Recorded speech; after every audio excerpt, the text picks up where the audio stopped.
ప్రియాతి ప్రియమైన దేవుని పిల్లలందరికీ క్రీస్తు పేరిట శుభాభివందనములు తెలియపరచుకుంటూ అందరినీ దేవుని యొక్క సన్నిధిలో నడిపించటానికి తగినట్లుగా నేను దేవుని కృపతో నిలబడి ఉన్నాను. అందరము ప్రార్థన చేసుకుందాము, ఏకీభవించండి.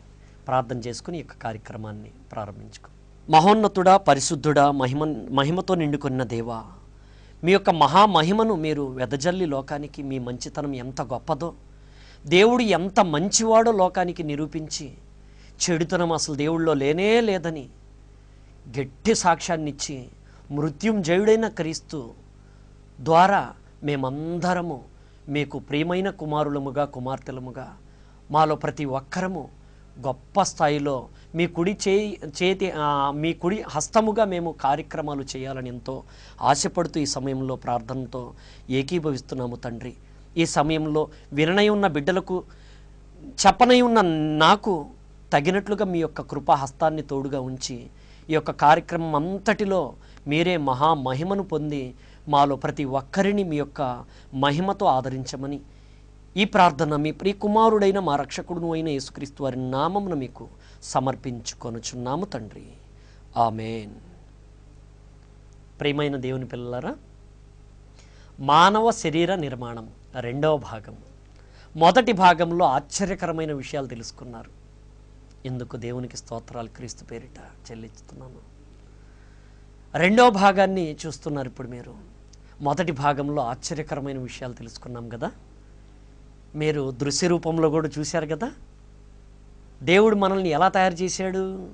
భూమి యొక్క అగాధ స్థలములో నుండి జిగటమన్నుగా ఉన్న మట్టిని తీసి, సలసల కాగుతున్న ఆ మట్టిని తీసి శరీరాన్ని నిర్మించినట్లుగా, ఆ శరీరంలోనే మన అందరినీ ఇమిడ్చినట్టుగా, అందరి శరీరాలను ఇమిడ్చినట్లుగా మనం తెలుసుకొని ఉన్నాం. నెక్స్ట్ ఇంకో పాయింట్ ఏంటి? అలనాడు అగాధ స్థలములో నుండి జిగటమన్నుగా ఉన్న మట్టిని తీసి, జిగటమన్నును తీసి ఒక శరీరాన్ని తయారు చేసి, ఆ శరీరంలో నుండే ఎముకను మాంసమును తీసి స్త్రీ శరీరాన్ని చేసి వారిద్దరిని కలిపి జంటగా, దంపతులుగా, వారికి అలాంటి పిల్లలే మరలా స్త్రీ పురుషులుగా పుట్టుకురావటము అనే విచిత్రమైన కార్యక్రమాన్ని మొదలుపెట్టి ఈనాటికి పెళ్లి చేసుకున్న దంపతులకు, ఫలించిన దంపతులకు అలాంటి రూపాలతోనే స్త్రీ పురుషులు మళ్ళా బయటికి రావటము విచిత్రము, ఆశ్చర్యము. అలాంటి ఆశ్చర్య కార్యము దావీదు గారు చక్కగా వివరించారు కదండి మనకు. కీర్తన గ్రంథము 139, 15, 16 వచనాలు. నేను రహస్యమందు పుట్టినాడు, భూమి యొక్క అగాధ స్థలంలో విచిత్రంగా నిర్మింపబడిన నాడు నాకు కలిగిన ఎముకలు అన్నీయు నీకు మరుగై ఉండలేదు. అంటే ఇప్పుడు ప్రతి ఒక్కరి ఎముకలు దేవుడు ఆ జిగటమన్నుగా తయారు చేస్తున్న ఆ రోజే ఆలోచించాడండి దేవుడు. అలా ఆలోచించాడు. నెక్స్ట్ ఇంకో పాయింట్ ఏమిటి? 16వ వచనము, నేను పిండమునై ఉండగా. ఎప్పుడు పిండముగా ఎప్పుడున్నాడు దావీదు? నేను పిండంగా ఎప్పుడున్నాము? తల్లి గర్భంలో. తల్లి గర్భంలో పిండం ఎలా ఏర్పడింది? నేను పిండమునై ఉండగా నీ కన్నులు నన్ను చూచెను. చూసారా?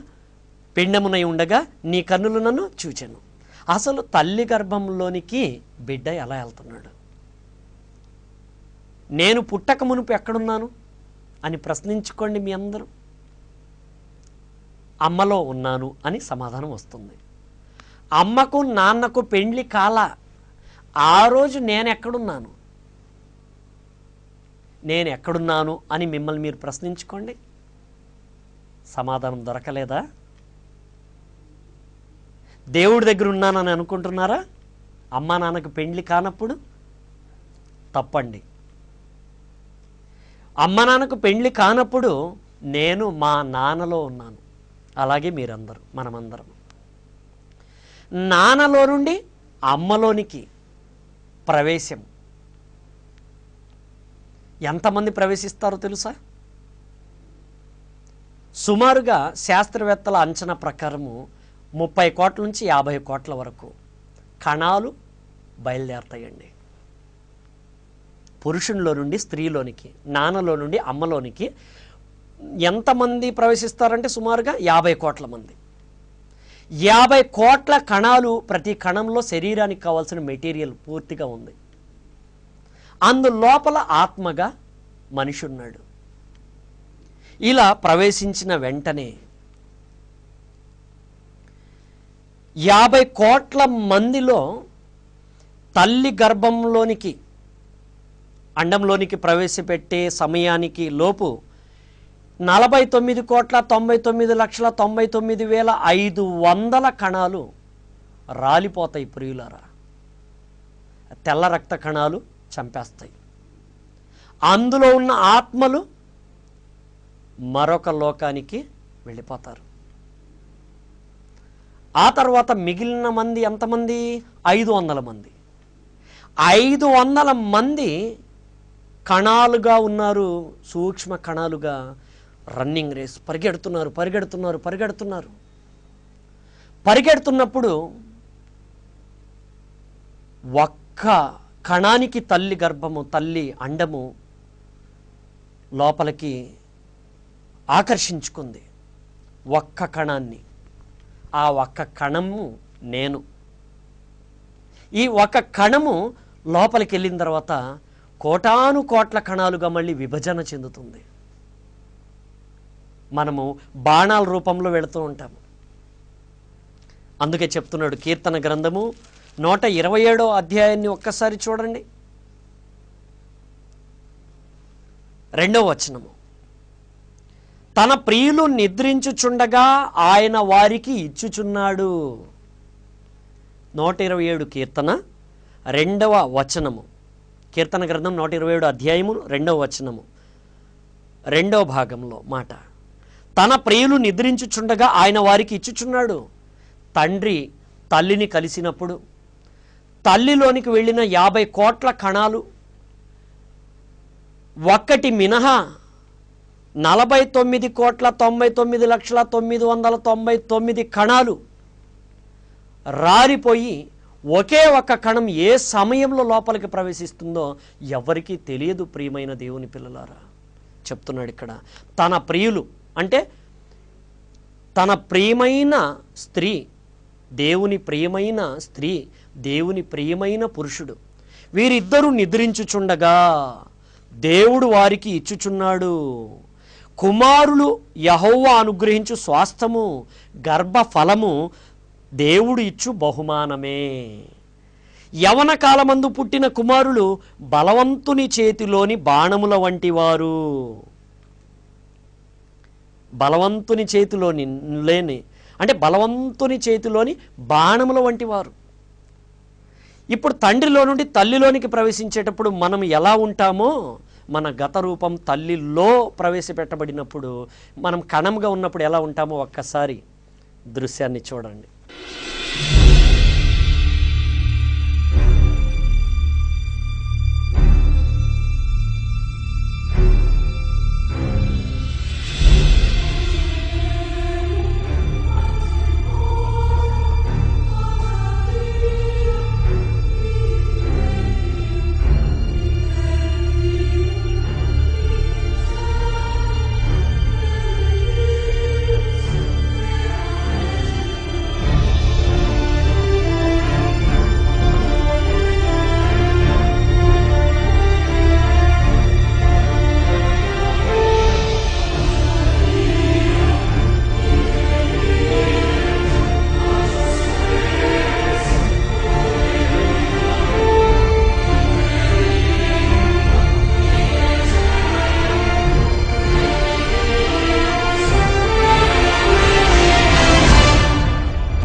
చూసారా? చూశారు కదా? బాణాల్లాగా వెళుతున్నాం చూడండి మనము. అంటే 50 కోట్ల మందిలో నేను ఒక్కడినా? అవును. నేను ఒక్కడిని గెలిచానా? అవును. చూసారా? తల్లి గర్భంలో ప్రవేశపెట్టబడినప్పుడు ఆ గర్భంలో ప్రవేశపెట్టడానికి ఒక్క కణాన్ని ఎలా లాక్కుంది చూడండి. తల్లి అండము విడుదలైనప్పుడు ఒకే ఒక్క మనిషిని లాక్కుంది లోపలికి. ఆ మనిషి లోపలికి ఎంటర్ అయిన తర్వాత ఏమి జరిగింది? కోట్ల కణాలుగా ఆ నిర్మాణము. నేను గెలిచానప్పుడు ఇలా ప్రపంచంలో పుట్టుకొచ్చిన ప్రతి ఒక్క మనిషి 50 కోట్ల మందిలో ఒక్కడుగా గెలిచాడండి యుద్ధంలో. గెలిచిన తర్వాత విజయోత్సవంతో బయటకు వచ్చాడండి తల్లి గర్భంలో నుండి 9 మాసాల తర్వాత బయటికి రాగానే తల్లి తండ్రి తమ అమాయకత్వముతో బిడ్డలకు లోక జ్ఞానాన్ని నేర్పించారు కానీ దేవుని జ్ఞానాన్ని నేర్పించలేదు. అప్పుడు తప్పిపోయారు. అలా తప్పిపోవటం వలన ఇప్పుడు మనకు కేర్ ఆఫ్ అడ్రస్ అర్థమవుతున్నప్పుడు ఆశ్చర్యం అనిపిస్తుంది మీకు, నాకు, అందరికీ. బలవంతుని చేతిలోని బాణముల వంటి వారు, యవ్వన కాలమందు పుట్టిన కుమారులు బలవంతుని చేతిలో నుండి బాణముల వంటి వారు, వారితో తన అంబుల పొది నింపుకొనినవాడు ధన్యుడు. అట్టివారు సిగ్గుపడక గుమ్మములో తమ విరోధులతో వాదించుదురు. ఈ మాటలు ఇంకొక అద్భుతమైన వివరణ ఇస్తున్నానండి నేను. ఏంటంటే ఆ వివరణ, యేసుక్రీస్తు 50 కోట్లలో ఒకడు కాడు. మీరు నేను అన్ని తరాల్లో ప్రతి తల్లి గర్భంలో నుండి బయటికి వచ్చిన ప్రతి ఒక్కడు 50 కోట్ల మందిలో ఒకడైతే క్రీస్తు 50 కోట్ల మందిలో ఒకడు కాదండి. స్పెషల్. నేను పుట్టకముందు ఎక్కడున్నాను? అమ్మలో. అమ్మలోనికి ప్రవేశించక మునుపు, అమ్మకు నాన్నకు పెళ్లి కానప్పుడు నేను ఎక్కడున్నాను? నాన్నలో. చూసారా? ఎక్కడున్నాను నేను? నాన్నలో. మీరు కూడా అంతే. దేవుడి దగ్గర అనబాకండి. దేవుడి దగ్గర అప్పుడే కాదు, నాన్నలో ఉన్నాము. కాబట్టి నాన్న అమ్మని కలిస్తే అమ్మలోనికి ప్రవేశపెట్టబడిన కణాల్లో, కోట్ల కణాల్లో నేను ఒకడిని నా తల్లి గర్భంలో. నా తర్వాత పుట్టుకొచ్చిన వాళ్ళు అంతే. అలా మీరు అంతే, మీ తోడబుట్టిన వాళ్ళు అంతే, ప్రపంచంలో ఎవరు పుట్టినా అంతే, స్త్రీ అయినా పురుషుడైనా ఎవరైనా అంతే. ఇదే ప్రాసెస్. కానీ యేసుక్రీస్తు అలా కాదండి. ఆయన మానవుడు కాడు. ప్రియమైన దేవుని పిల్లలారా, ఆయన మానవ రూపములో మనిషి బలహీనతలను తొలగించి మనిషికి బలాన్ని ఇచ్చిన దేవుని యొక్క బాణమండి యేసుక్రీస్తు. తండ్రి అయిన దేవుడు ఆది శక్తిగా కన్నాడండి. దేవుడు యేసుక్రీస్తుని ఆది శక్తిగా కన్నాడు.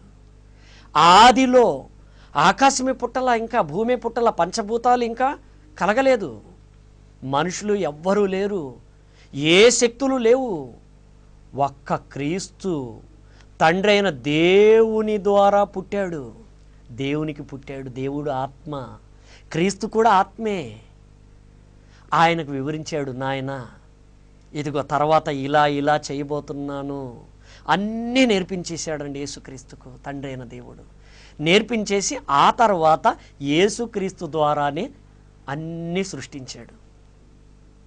అంతటి గొప్పవాడండి యేసుక్రీస్తు, అంతటి గొప్పవాడు యేసుక్రీస్తు, అంతటి గొప్పవాడు. ప్రియమైన దేవుని పిల్లలారా, మీకు వివరిస్తాను, అనుభవంలో మీకు వివరణ ఇస్తాను నేను. కాదనడానికి వీల్లేని వాక్కును యేసుక్రీస్తు ఇచ్చారండి మనకు.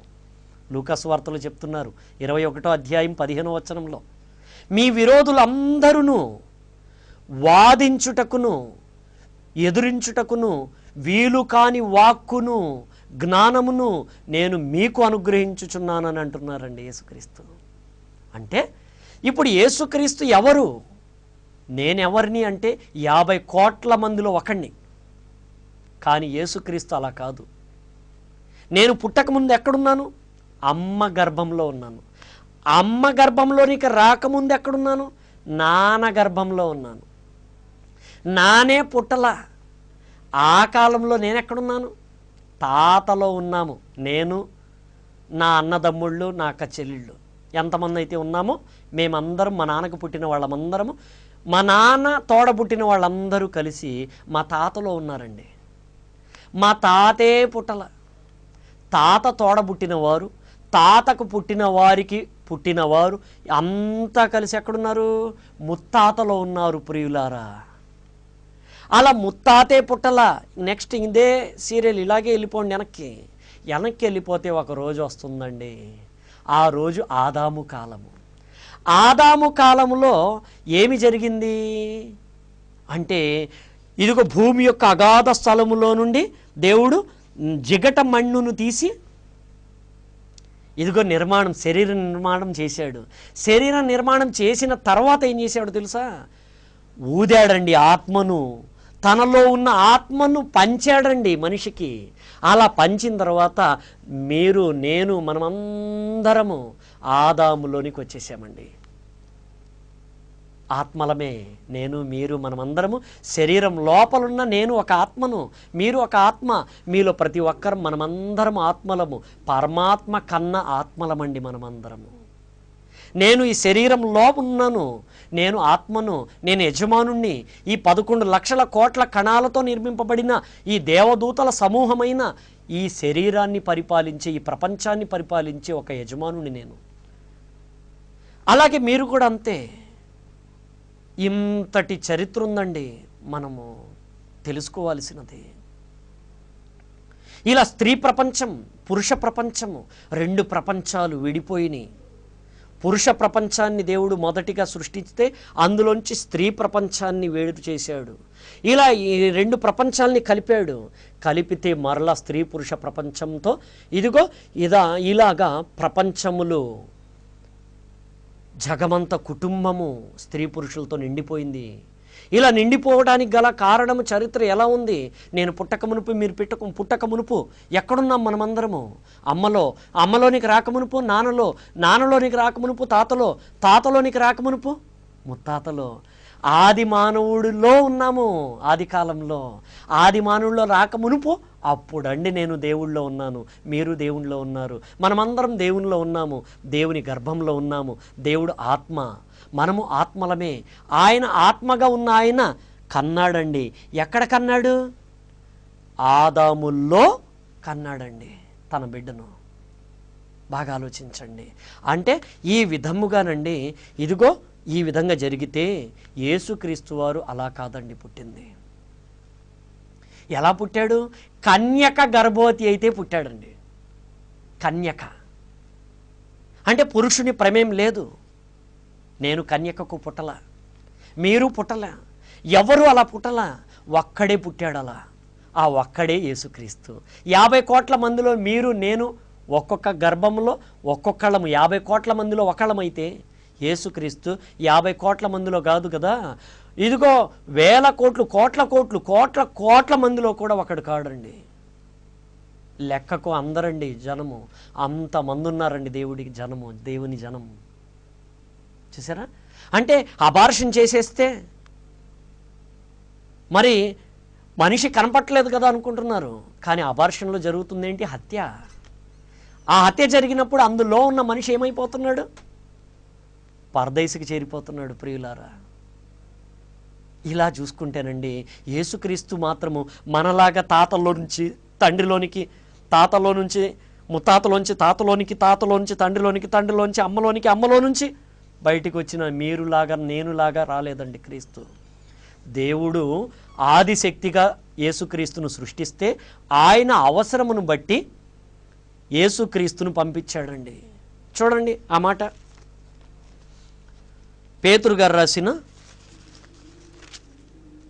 మొదటి పత్రిక, మొదటి అధ్యాయము 20వ వచనాన్ని చూద్దామండి. ఆయన అంటే క్రీస్తు జగత్తు పునాది వేయబడక మునుపే నియమింపబడెను గాని తన్ను మృతుల్లో నుండి లేపి తనకు మహిమనిచ్చిన దేవుని ఎడల తన ద్వారా విశ్వాసులైన మీ నిమిత్తము కడవరి కాలముల యందు ఆయన ప్రత్యక్షపరచబడెను. చూసారా? జగత్తు పునాది వేయబడక మునుపే నియమింపబడ్డాడు యేసుక్రీస్తు. చూసారా? అంటే యేసుక్రీస్తు కన్యక గర్భవతి అయితే పుట్టాడు. కన్యక గర్భవతి అయితే ఆయన ఎలా వచ్చాడు ఆ గర్భంలోనికి? పరిశుద్ధాత్మ ద్వారా, దేవుని ద్వారా పరిశుద్ధాత్మ క్రీస్తు ఇద్దరు కలిసి వచ్చారండి. పరిశుద్ధాత్మ క్రీస్తు అన్నదమ్ముళ్ళు. అన్నయ్య క్రీస్తు, తమ్ముడే పరిశుద్ధాత్ముడు. అలా మా కన్యక గర్భవతి అయితే ఆమె నుండి వచ్చినవాడు క్రీస్తు అయితే ప్రత్యేకమైన జన్మ, పుట్టుక ప్రత్యేకము. అలాగే మరణములో కూడా ప్రత్యేకతేనండి. మా ముత్తాత చనిపోతే తిరిగి లెగవలేదు, మా తాత చనిపోతే తిరిగి లెగవలేదు, మా నాన్న చనిపోయారు, ఆయన తిరిగి లెగవలేదు. యేసుక్రీస్తు చనిపోయారు, తిరిగి లేచినట్టు సజీవమైన సాక్ష్యం ఇప్పటికీ తెరిచి ఉన్న సమాధి సాక్ష్యముగా ఉన్నది. ప్రియమైన దేవుని పిల్లారా, చూడండి ఎంత ఆశ్చర్యకార్యము. కాబట్టి మృత్యుంజయుడైన క్రీస్తు మనకు అమృతాన్ని ఇస్తున్నాడండి. అమృతము అంటే సముద్రాన్ని చిలికితే వచ్చేది కాదు ప్రియులారా. అమృతము అంటే ఏమిటి? అమృతము అంటే ఏంటి? క్రీస్తు మాట. ఆత్మకు జీవజలము, జీవ ఆహారము. అమృతము అనగానే ఆత్మకు, ఇదిగో అదే చెప్తున్నాడు చూడండి. చూడండి, యాకోబు గారు రాసిన మొదటి అధ్యాయం, యాకోబు గారు రాసిన పత్రిక మొదటి అధ్యాయము 21వ వచనాన్ని చూడండి. సమస్తమైన కల్ముషమును విర్రవీగుచున్న దుష్టత్వమును మాని లోపల నాటబడి మీ ఆత్మలను రక్షించుటకు శక్తిగల వాక్యమును సాత్వికంతో అంగీకరించుడి. చూసారా? లోపల ఏం నాటబడాలి? అమృతం. ఏంటది? ఆత్మలను రక్షించుటకు శక్తిగల వాక్యము, క్రీస్తు మాట. చూసారా? అలాగే పేతురు గారు రాసిన మొదటి పత్రిక మొదటి అధ్యాయము, పేతురు గారు రాసిన మొదటి పత్రిక మొదటి అధ్యాయము 24వ వచనాన్ని చూడండి. సర్వ శరీరులు గడ్డిని పోలిన వారు, వారి అందమంతయు గడ్డి పువ్వులే ఉన్నది. గడ్డి ఎండును, దాని పువ్వును రాలును, అయితే ప్రభు వాక్యము ఎల్లప్పుడూ నిలుచును. మీకు ప్రకటింపబడిన సువార్త ఈ వాక్యమే. చూసారా? ఎల్లప్పుడూ నిలిచేది అమృతం. అమృతం అంటే ఏంటనుకుంటున్నారు? అమృతము అంటే సముద్రాన్ని చిలికారు వచ్చింది అనబాకండి. అది తెలియని వారు చెప్పిన మాట. నేనే సత్యమును అన్నారు క్రీస్తు. నేనే సత్యము అంటే నిజం చెప్తే ఎవరు చెప్పాలి? క్రీస్తే చెప్పాలి. ఇప్పుడు క్రీస్తు ఏం చెప్పారు? నేనే జీవాహారమును అంటే ఇప్పుడు క్రీస్తు మాట జీవాహారము, జీవజలము. ఈ జీవజలముగా ఉన్న మాటే క్రీస్తు మాటే అమృతమైతే, ఈ అమృతం అంటే ఏంటి? అమృతాంజన్ కాదు. అమృతము అంటే మృతము లేనిది. చూసారా? అంటే అమృతం అంటే మృతం లేనిదైతే, మృతము లేనిదేంటి? క్రీస్తు మాట. చూసారా? క్రీస్తు మాట మృతం లేనిది. మృతం లేని క్రీస్తు మాట ఏం చేస్తుంది? మనల్ని మృతము లేని జీవితముగా మార్చేస్తుంది, నిత్య జీవముగా మార్చేస్తుంది మన జీవితాన్ని. కాబట్టి యేసుక్రీస్తు మృత్యుంజయుడయ్యాడు. మృతుల పునరుద్ధానంలో ఒకే ఒక్కనికి ఆ పునరుద్ధానం దక్కింది. ఆయనే మనం నమ్ముకున్న యేసుక్రీస్తు. చూసారా? మరి అలాగే మనము కూడా తిరిగి లెగవాలని ప్రయత్నిస్తే ప్రియులారా, ఆ ప్రయత్నం కోసమే క్రీస్తుని నమ్మాలండి. అలా క్రీస్తుని నమ్మితే మీరు ఉన్న చోట ఉన్నట్లుగా మీ బోధకులు మీకు చెప్తున్నారు కదా, చెప్తున్న మాటలు జాగ్రత్తగా వినండి. బైబిల్లో ఉన్న పాఠాలు నేర్చుకోండి. మీ బోధకులు మీకు చెప్తున్నారు.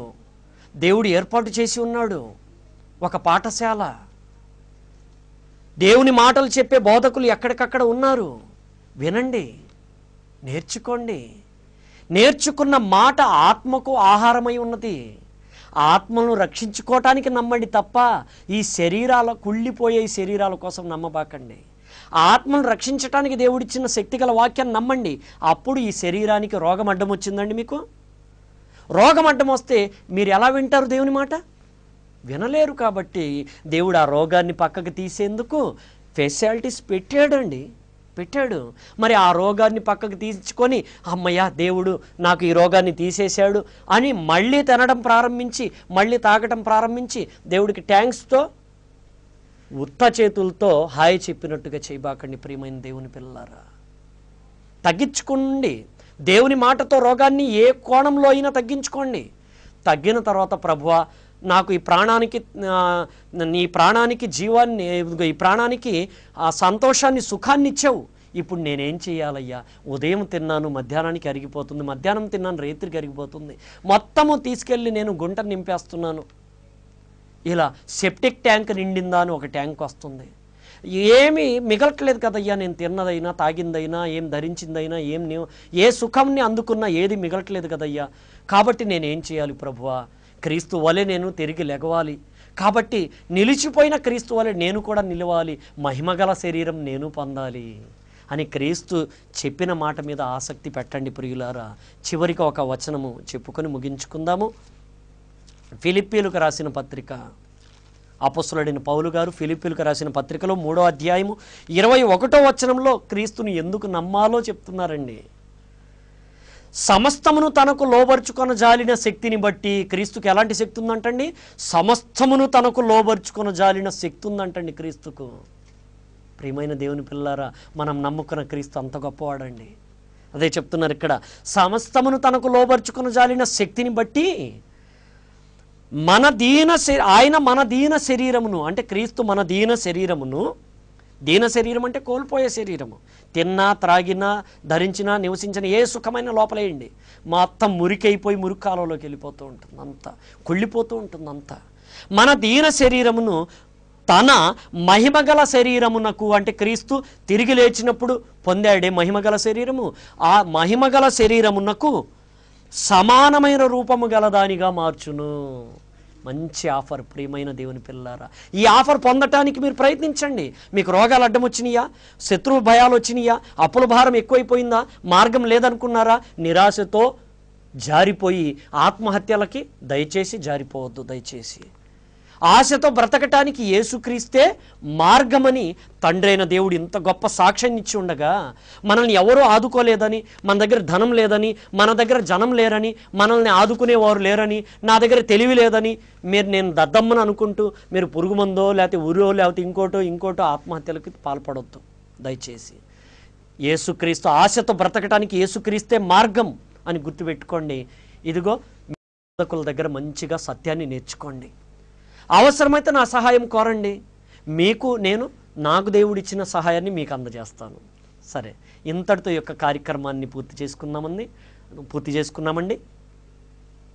ఇందులో మీరు నేను సంతోషంగా ఈ యొక్క కార్యక్రమాన్ని ముగించుకున్న సంతోషంగా దేవుని సహాయాన్ని అడుగుదాం. విన్న మాటలు మీరు, చెప్పిన మాటలు నేను మీరకుండా మనం అందరం ఐక్యత కలిగి, క్రైస్తవుల ఐక్యత లోకానికే ఐశ్వర్యము అని నిరూపించుకుందామండి.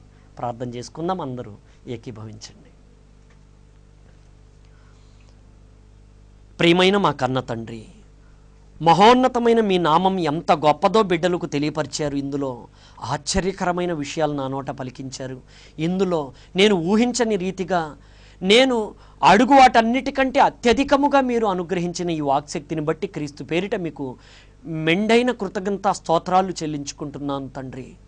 నేనును ఈ కార్యక్రమాన్ని వీక్షించి మీ మాటను అమృతంగా స్వీకరించిన ప్రతి బిడ్డలను తమ యొక్క కష్ట నష్టాల్లో నుంచి బయటికి, మీ యొక్క మాటతో బయటికి వస్తూ, ఏ కష్టాలు, ఏ నష్టాలు, ఏ బాధలు, ఏ రోగాలు, ఏ శత్రు భయాలు మమ్మను మీ వైపు నడిపించకుండా అడ్డు కట్ట వేస్తాయి అనే భయము, పిరికితనము మాలో గతంలో ఉన్నదంతా మేము కొట్టివేసి, ఇదిగో తేళ్లను పాములను త్రొక్కి వేయుదురు మీరు, మీ శత్రువు బలం అంతటి మీద ఇదిగో మీకు నేను అధికారం ఇచ్చుచున్నానన్న క్రీస్తు మాటతో మేము విజయభేరి మ్రోగించుకుంటూ, మేము దుష్టత్వాన్ని పగలగొడుతూ, దైవత్వపు లక్షణాలతో మరి అనేక మందిని సంపాదించుకుంటూ మీ కొరకు ప్రభువా నిత్య జీవపు వారసులు అవులాగున్న నువ్వు మా అందరినీ దీవించమని, తదుపరి కార్యక్రమంలో మేమందరము మీ మాటతో మరలా కలుసుకొని నిమిత్తము మమ్మను మీ యొక్క స్నేహ హస్తంతో ఆకర్షించి, మీ స్నేహ హస్తంతో బంధించి మమ్మను సమృద్ధి మీ దీవెనలతో ముందుకు నడిపించగలరని ఆశిస్తూ ఈ ప్రార్థన మీ ప్రియ కుమారుడైన మా రక్షకుడును అయిన యేసుక్రీస్తు వారి నామమున మీకు సమర్పించుకొనుచున్నాము తండ్రి. ఆమేన్. తండ్రి అయిన దేవుని ప్రేమ, ప్రియ కుమారుడైన యేసుక్రీస్తు వారి కృప, పరిశుద్ధాత్మ దేవుని అన్యోన్య సహవాసము ఈ వాక్యాన్ని స్వీకరించి అలాగే పాటించటానికి సిద్ధపడిన ప్రతి ఒక్కరికి, లోకంలో ఉండు పరిశుద్ధులందరికీ ఇప్పుడునూ ఎప్పుడునూ ఎల్లప్పుడునూ తోడు నీడై ఉండి కాచి కాపాడునుగాక. ఆమేన్.